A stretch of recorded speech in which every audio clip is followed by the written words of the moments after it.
I think we're going to get started here. Welcome to the first of hopefully many Independence AgTech meetups. This is kind of a new thing we're trying to do. We want to really leverage our fiber technology we've got here in Independence and Monmouth, the broadband capacity, see if we can become a hub for testing and development of broadband independent technologies. Being a rural community, we kind of figured agriculture was a good niche for us.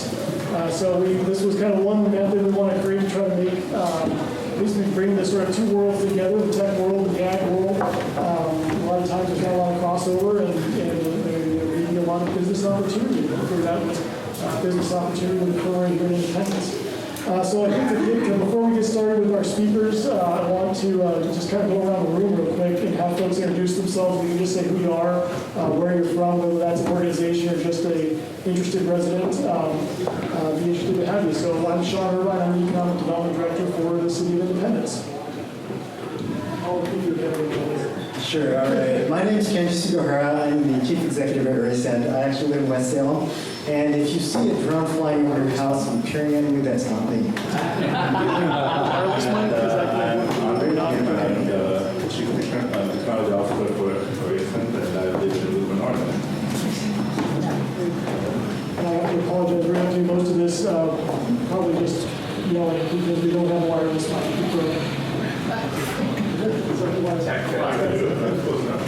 Victor Villegas, I'm with Oregon State University Extension, and I do drone education with kids. And one thing that he didn't tell you, he's actually known on the internet as the drone singer. We make songs about drones to educate. I'm Tim Keith, and I'm a software engineer with Dow Design. Troy Hadley, farmer, live up just north of Highway 22, outside of Ridgeville. Mary Barcelos, I work for the Parks in Monmouth. And Mary Stewart, Oregon State University Extension Service, the county leader in Marion County, and also do agritourism development. I'm Josh. I'm with SailFan. We do visual data analytics. We look at imagery, videos, and process the data.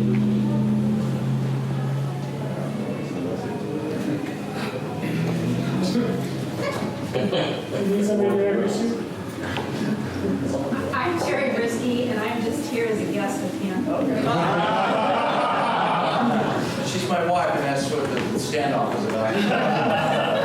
Bill Brisky and I'm with TAC Aero, and we do aerial data capture for different purposes. Ag is a big one, of course.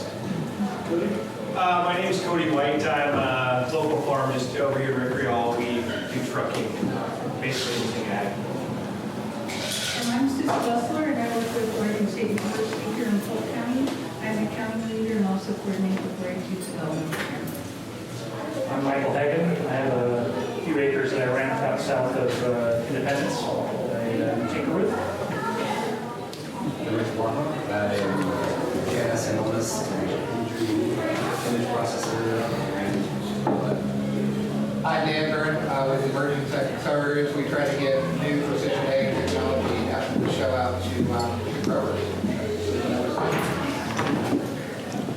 I'm Robert Faust with Faust Bioagricultural Services, and I'm an agricultural consultant and manufacturer of high-tech agricultural products.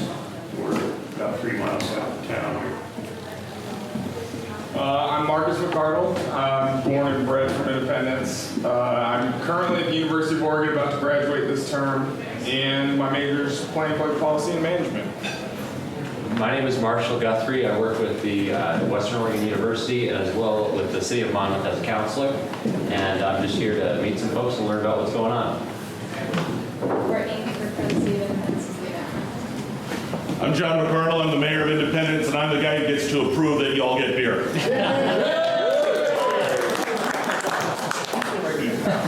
I'm Karen Harlow. I'm with Central School District After School Programs. This guy just became my best friend without announcement.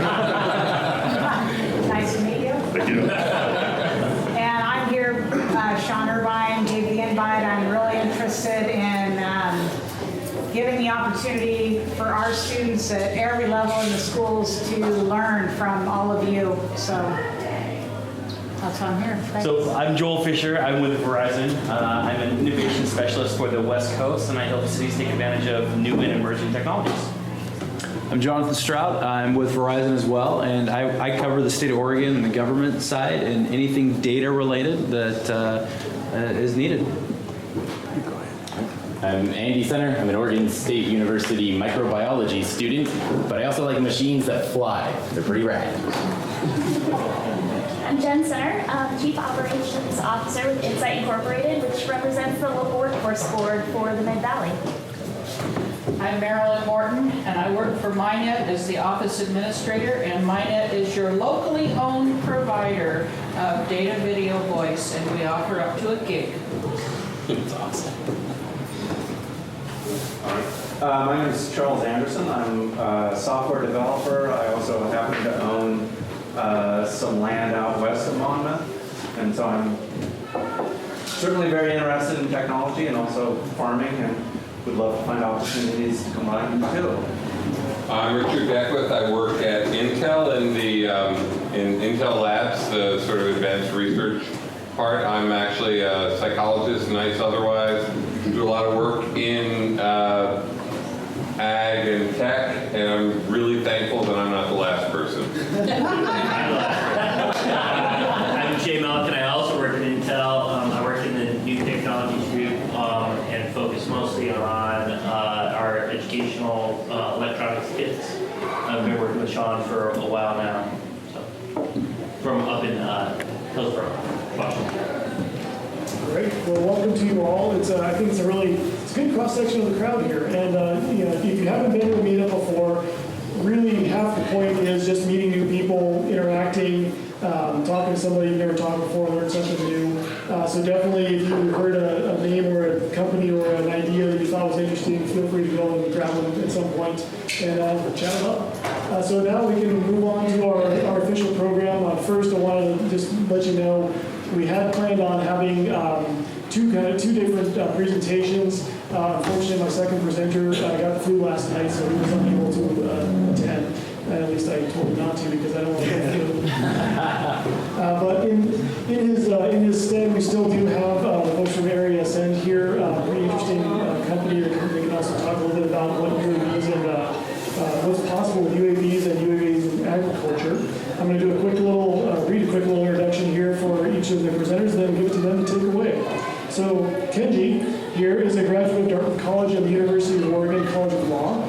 Kenji sits on the Oregon Tourism Commission and is the executive director of the highly successful Oregon Bike Racing Association, which coincidentally is actually how I first got to know him. He is no stranger to entrepreneurship, having co-founded a legal e-filing company in 1999. His passion for unmanned aerial systems began 5 years ago. With an introduction to Andre Kim, the Chief Technology Officer. As a drone operator, he has gained a reputation for excellence, having produced the first drone footage inside a state capitol building, and now sits on a committee that advises the Oregon legislature on UAS issues. So please welcome Kenji. And his partner, co-founder and chief technology officer, Andre Kim. Andre brings a unique blend of geek and street smarts. His expertise spans entrepreneurship to technical problem-solving skills to process optimization. He's one of the earliest pioneers of unmanned aerial imaging, having designed and produced aerial imaging gimbals and drones since 2002. Recently, he worked as Vice President of Quality for EDOC Systems, where he was in charge of optimizing processes and implementing quality management systems. You'll have to ask him what that means. And information and security management systems. I sort of know what that means. Andre worked for Xerox for many years, where he received his patent for an optimized inkjet apparatus. He keeps saying by playing Irish and Scottish music on, I don't even know how to pronounce that, some type of bagpipe. So please welcome Andre.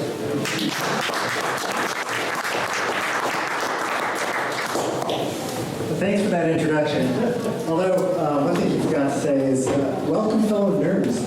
If you're here, that means you're interested in technology, which is actually a really good thing. I'm going to be talking about unmanned aircraft systems, known as UAS, or everybody knows it as drones.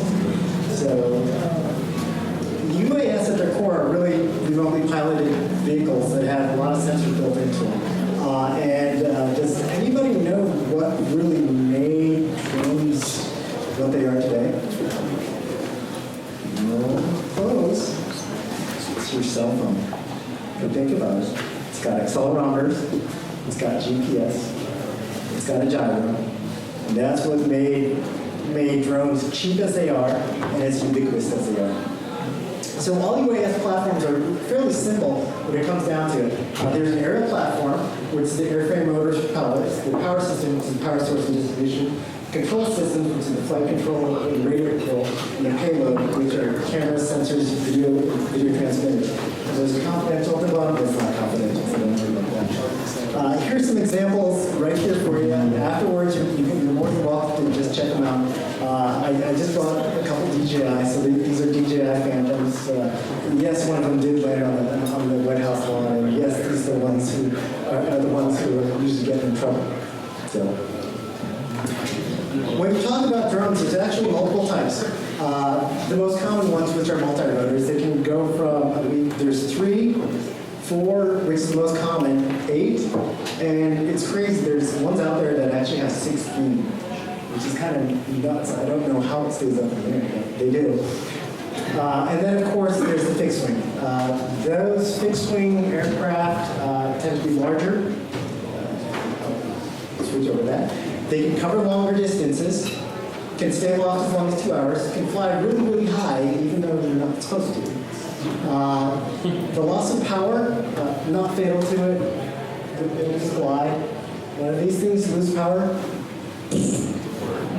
The disadvantages, it requires a clearance land, and it can't loiter over small areas. The higher speeds limit acquisition of precision data, and flight controller choices are limited. Of course, we go to multi-rotor aircraft, which we're talking about. The nice thing is they can go up and down in one spot. Although there are some fixed-wing aircraft that are coming out that will be able to do that. They can fly slowly and hover, allowing for precision acquisition of data. The platform can acquire precision data even in moderate winds. The disadvantages, they run on batteries, like fixed wings do too, but the battery life is pretty low, about 20 minutes or so to around 30 minutes. And as I mentioned before, loss of power will lead to a loss of craft. So who are the major players in this space? DJI. They're the biggest. They're based in China. They have around 75% of the market, so they're really, really big. Most of the drones you see out there, yeah, it's an amazing statistic, but yeah, maybe that much of the market. Unique, which actually had an investment by Intel, is up and coming. And there's another domestic corporation called 3DR, which is based in California, but they manufacture most of their drones in China. In terms of the ag space, there's Honeycomb, which is based out of Wilsonville. They produced sort of a fixed-wing aircraft, Precision Hawk, and then Sensible. So what do? They get you data, pictures, video, or other sensor data. So you think about data, that's data. It's a picture, it's a pretty picture. If you don't know what it is, you might as well be looking at this. Where's Waldo? So one of the things that's super, super important when you talk to people about drones or thinking about hiring somebody or buying a drone is find somebody who's actually knowledgeable about your specific crops and knowledgeable about your space. Because lawn grapes are not the same as grassy, nor are they the same as hops. And then data, of course, is absolutely useless if you can't understand it. So cameras in agriculture are usually near-infrared cameras. A couple of them have specialized spectrums. And what they do is they allow you to take images and create false color images so you can see the health of your plant based on how much light or what kind of light it reflects. So NDVI, you'll hear that a lot, especially in the ag sector. It's an index of how green your plant is or how much infrared light or near-infrared light it reflects. The more it reflects, the healthier your plants are. And that's basically that premise. So here's a sample. Take a look. That was turned into that, just using some processes. So the black means no photosynthetic activity, which means bad, something's dead there. Pink means very high photosynthetic activity, which means it's very, very healthy. But the way it works is you can interchange colors, so you can make whatever color represent whatever you like. So I'm going, this is just a very 30,000 foot overview, so I'm not going into detail, but if you want detail, I'm more than happy to talk to you. So a big question that comes across is, should I buy a drone or should I hire somebody to fly? So it depends. Do you have the time? Because just for example, for 40 acres or so, it can take 20 minutes. So you can just sit there and drink coffee or whatever. And you've seen that, watching that thing go back and forth across your sky. That's a big consideration. Do you have the technical expertise? They're making it easier and easier and easier to fly these things, but there is some technical knowledge that you need to have. Batteries, you need to know how they work, how to condition them, because if you don't, they'll fall out of the sky. Do you know the legal landscape? There's a lot of legal issues involved right now. It's a mess. I'll definitely go over that for you later in this presentation. Do you know how to fly? Most of it's autonomous. Once you get it up in the air, sure. But a lot of times to land it, especially in higher winds, you need to know how to fly things. Or if something goes wrong, your GPS goes funky. It starts going off into your neighbor's yard. You want to be able to take control of the vehicle and land safely. Do you know how to analyze data or get the data analyzed? It's usually as simple as taking out a card and sticking it in somewhere. But the analysis piece is what's critical. And you probably need some help in terms of looking at that data and understanding what it actually means. And of course, as mentioned this before, do you know how to maintain it? It's a piece of technology. It's not going to last forever. So you need to know the limitations of your technology and know how to maintain it. So here's another one. Manned aircraft or drones. Manned aircraft can also take sensor data, which is great. They each have their own uses and their own expertise in their domains. Manned aircraft can be cheaper, but they also fly higher, so their resolution isn't as good. And the resolutions will matter on how you want to use it. For example, one of the more popular services out there does 8 centimeters per pixel, which means each little dot that you see on the screen is equal to about 3.14 inches. With drones, you can get about 1 centimeter per pixel resolution, so each tiny dot represents 4 inches. So depending on your crop, that's going to make a difference. I mean, 8 centimeters per pixel can be perfect for field crops. But if you want to get into the fine details where you want to spot something very, very early, the smaller pixel resolution is going to be better. And that applies to not only NDVI, but infrared. Infrared, you can't get that resolution, but you want to get as high as a resolution you can to figure out the health of your crops. So once you get the information, whether it's photos and videos, you got to process it. There's a lot of services out there. For example, Drone Deploy and Maps Made Easy are great services that'll stitch your photos. Or what you can have is local processing, which is you actually do all the processing on your own PC.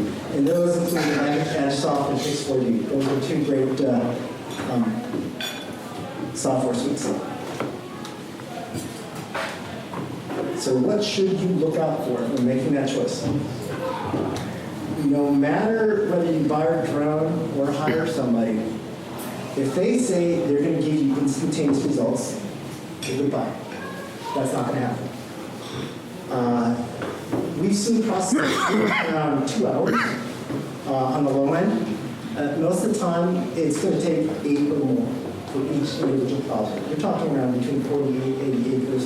If you're having 100, 200 acres, depending on the pixel resolution, it's going to take that time or even longer. And the other thing is, I should have said this earlier, but flying and maintaining it around can be a pain in the rear. I can tell you that.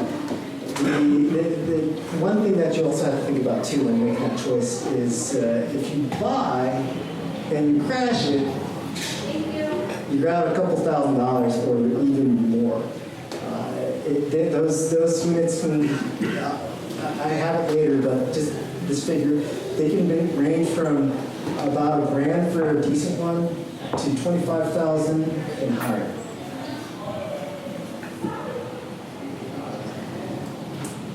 So the legal landscape, what's going on? You hear all these different things, you need special licenses.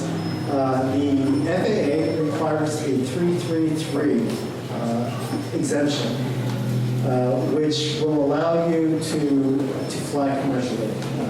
That is their current stand on the issue. There's a lot of people out there flying without a 333. The FAA hasn't taken any action that we have heard of against any of them. There's Skypan, which was levied a multi-million-dollar fine, but that was not for commercial flying, but that was for reckless flying because they were in the middle of New York City, crowded airspace next to some pretty high building. That's not a really good idea. The AIR Act, which is the Reauthorization Act for the FAA that's coming through. Right now, they stripped out the piece that would have made air traffic control, that was privatized air traffic control. But there was a provision that would allow for micro-UAS, or drones under 4.4 pounds, to fly without a license. So the original bill was brought up by our own Earl Blumenauer out of Portland, but then it was offered as an amendment to the AIR Act. That's still alive. So we don't know what's going to happen with that. Part 107 was part of the national proposed rulemaking process that happened last year. Was it last year, Victor? Was it last year? Which should make flying commercially a lot easier. They should set some standards in terms of testing and all that. But that's not due out until July. But as a government agency, Sean, you guys rock, but the FAA is so slow with things. Don't expect that until later this year. So as I mentioned, the microdrone rule, there's a potential that can be passed with the FAA Reauthorization Act. And then, of course, there's hobby, which if you're flying for hobby purposes, which means there's no commercial interest involved, there's a couple parameters: fly under 400 feet, don't fly over people, no night flying. Yeah, stay away 5 miles away from the airport. So there's a lot of requirements in that. And of course, there's also registration time. If you're a hobbyist, you have to register your UAS. There's over 250 grams. Over 250 grams, yes. Which, what the FAA says, if it weighs over 4 sticks of butter, wait, 2 sticks of butter. 2 sticks of butter, you have to register. So what does it all mean? The only way to fly commercially right now is with a 333, but they're not. The FAA isn't actively enforcing it. There's a lot of different things going on. So for certainty, I'd say July or August. That's optimistically speaking. So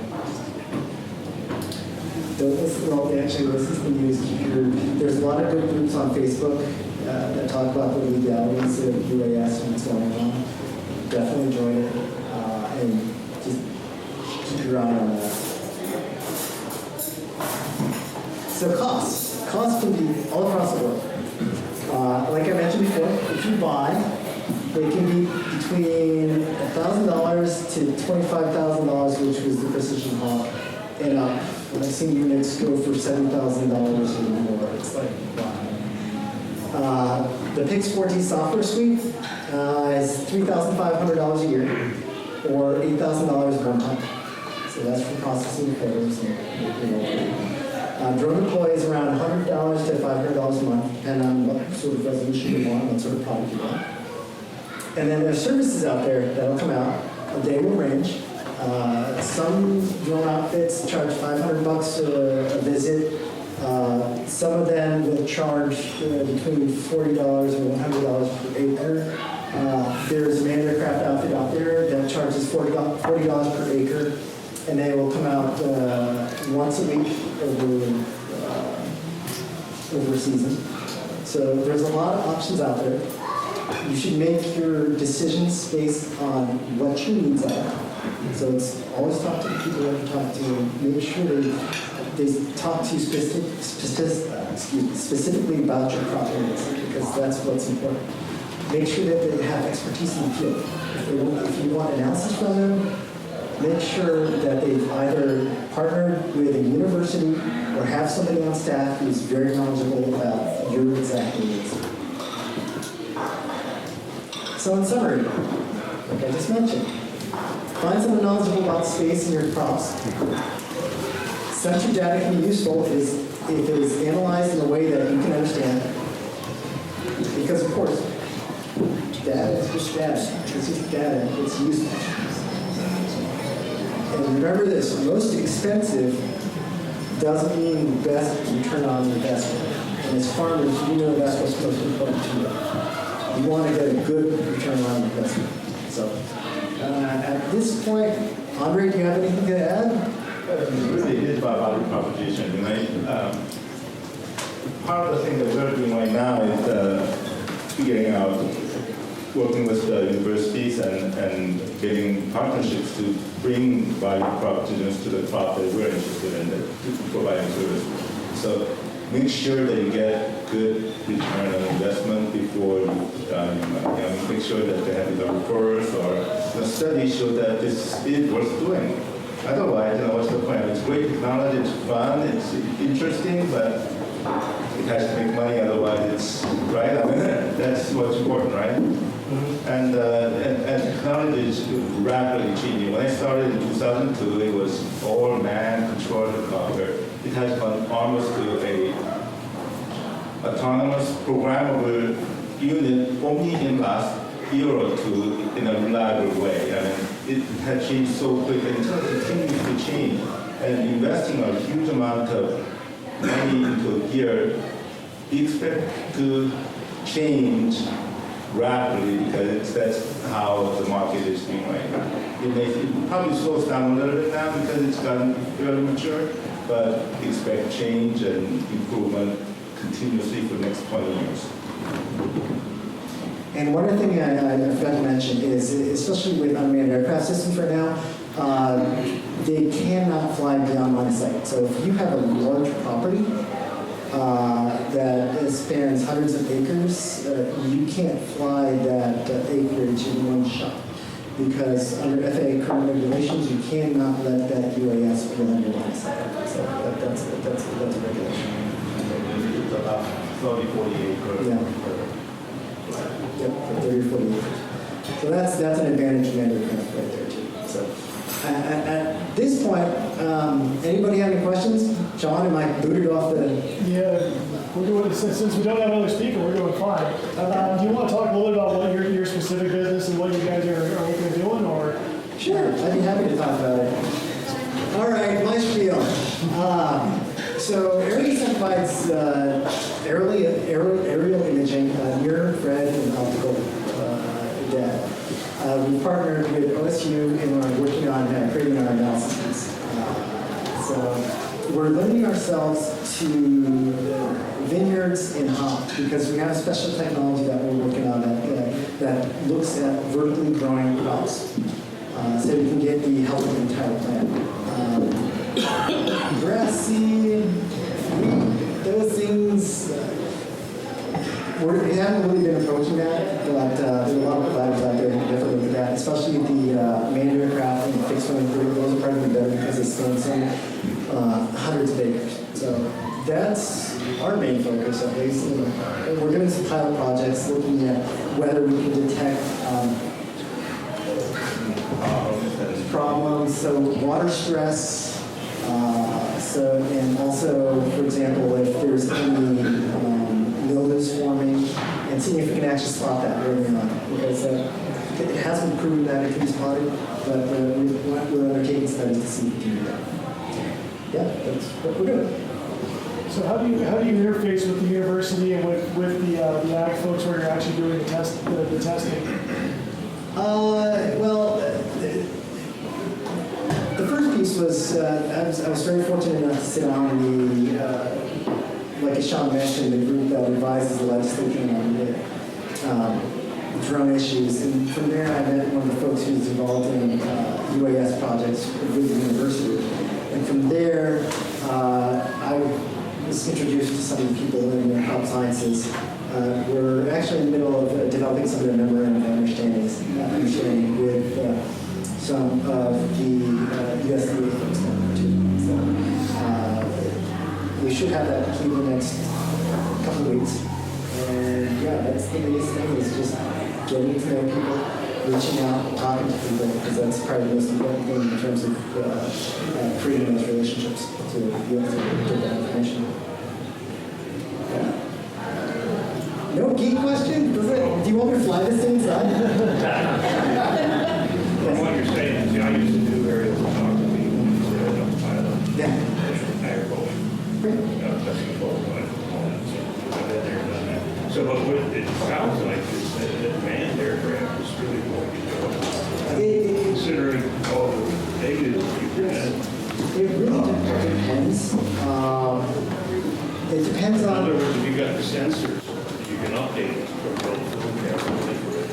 to the same sensors you're using with the drone. The biggest downside to the aircraft is the fact that you have to fly at high altitude.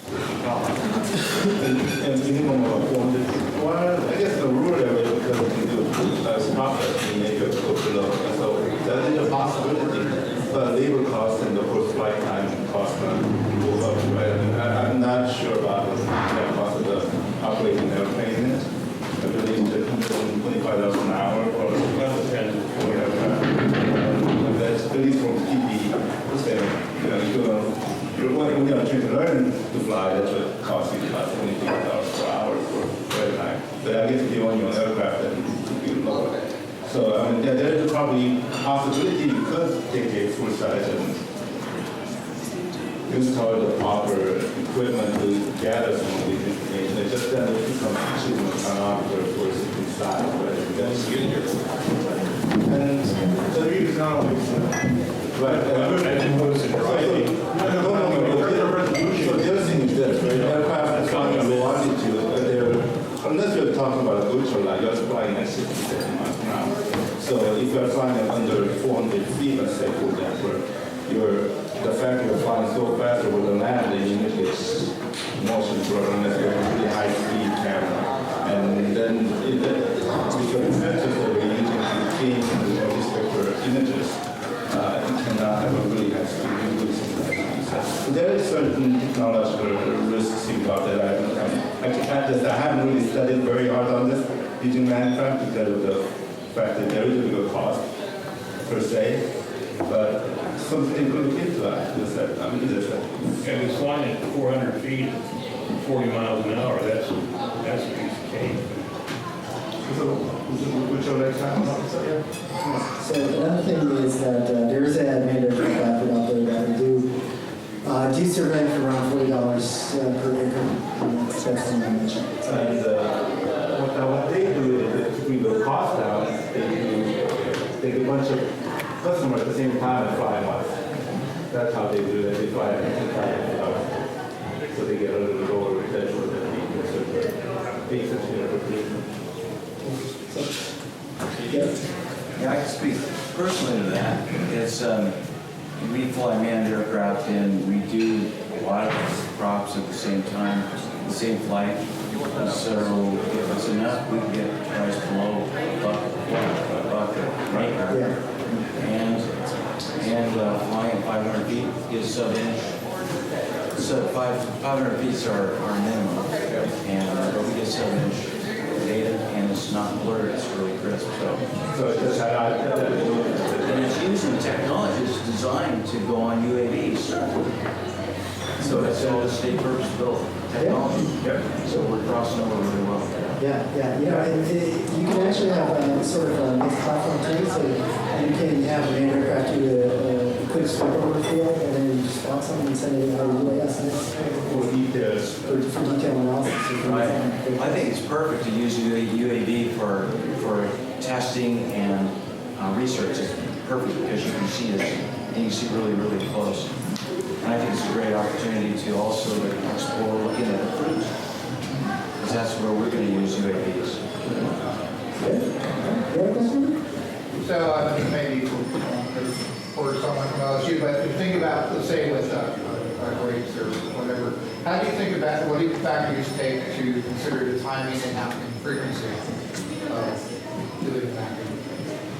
Well, that's okay. So one of the purpose of our study this year is to get that information to a point where we can optimize the process so that you don't overfly it, right? I mean, because it costs money, right? I mean, you want to come up with a schedule that makes sense to provide the most data, continuous data, right? So that's one of the things that we're working on. So quick thing, when I mentioned the $40, that $40 per acre, that was actually for the entire season. So that's once a week. So if we cover that, that's fine. Yeah, I know there's they're trying to get it down below $20 an acre or even more. So if you look at cost, you can actually look at satellite too. But of course, the resolution on satellite is not going to be as high. But again, they're improving the sensors on board satellites to the point where it's going to be very easy to pick up on very fine resolution or fine issues. The biggest thing, of course, is it's not going to be on demand. It's not that when the satellite actually passes over the property. Any other questions? Yes? I guess going back to the manned aircraft, I mean, what's the limitations on terrain? I mean, you got a steep slope, because with fixed air, I mean, I couldn't even get into aerials. They insist on using helicopter to spray my field back here, and it was my father's field, so. Yeah. Depends on the pilot, depends on what sort of structures are in the area. Depends on whether you're near a big hill. Yeah, it also depends on what airspace you're in. So there's lots of factors that go into it. Some applications, if you're in a narrow canyon or whatever, UAS is going to be the way to go. Manned aircraft could do it, but it could be a little bit more dangerous for you. I mean, you could have somebody who's really gutsy and wants to do the shot, but there's some liability issues in it. All right. Any other questions?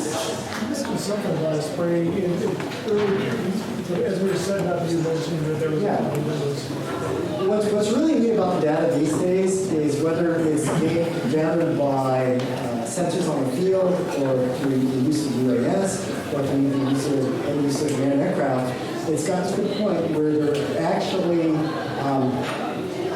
there's software packages out there that can take that data, package it, and then hand it off to combines or whatever, or sprayers, so they'll actually go out there and spray it according to what sort of data that you're getting back from the sensors in the air.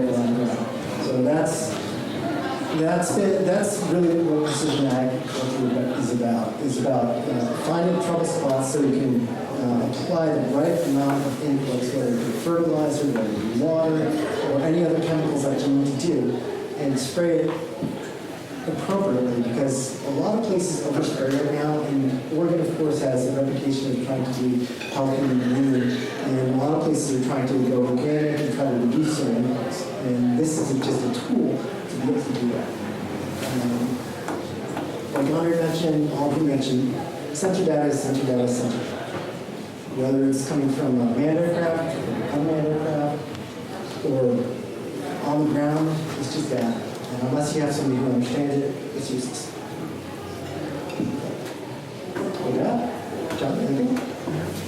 Are you gonna buy everybody around here? Already did. Thanks,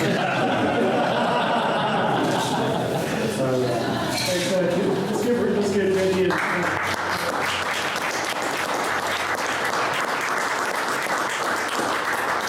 Like I said, we did actually have a second speaker for tonight.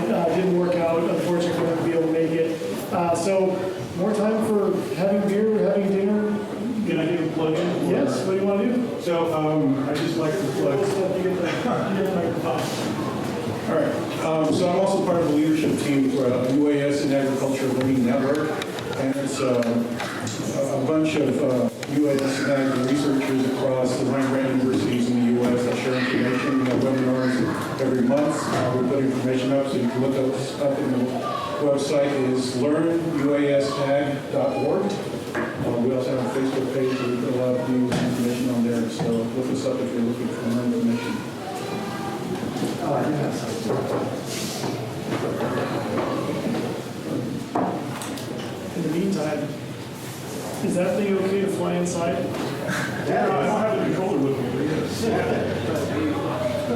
So if anybody's interested in conferences, there is the Drones Data X conference in San Francisco on the 3rd of June. So that's where we're going to talk about mapping and also some of the agricultural uses, and it's actually probably fairly great. So if you're interested, Sean can share that or whatever. It's, when it comes to drones and UAS, the community is actually really small, especially when you start going to these conferences. It's the same people who show up. It's probably the same thing when you go to conferences on specific conferences. It's a tiny. So if you're interested in this technology at all, definitely try to go to these conferences. They're usually pretty inexpensive, and it's definitely worth it to just introduce yourself to them. Great. Okay, well, we've reached the end of the program. So like I said, this is a meetup, so feel free to stick around, talk to people. Obviously, Kenji just said it's a community, it's a small community, so go ahead. If you got questions or interesting stuff, chat with him.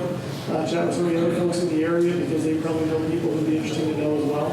More tourism stuff too. This is right. Kenji is definitely another well-connected person in the tourism industry. So yeah, anyways, I appreciate y'all coming. This has been a great, we're going to try to make this a regular thing. Just try to have some type of a semi-interesting, semi-educational presentation followed by hang out and chat over beer. So hopefully, if you guys got ideas of people who would be a good speaker or a good topic, I'd be really interested to hear about that because I am always looking for ideas. And really, the whole idea here is that it's something that has value to all of you. So I don't want to be sitting up here talking about stuff that's not important. So if you got ideas, please do let me know. Keep an eye on the meetup and Facebook pages because there probably will be more of these coming. Last reminder, this is a fabulous downtown Independence restaurant. We don't forget to tip your waiter, or your waitress, I should say, actually. But anyways, let the official networking portion of the meetup commence. Thank you.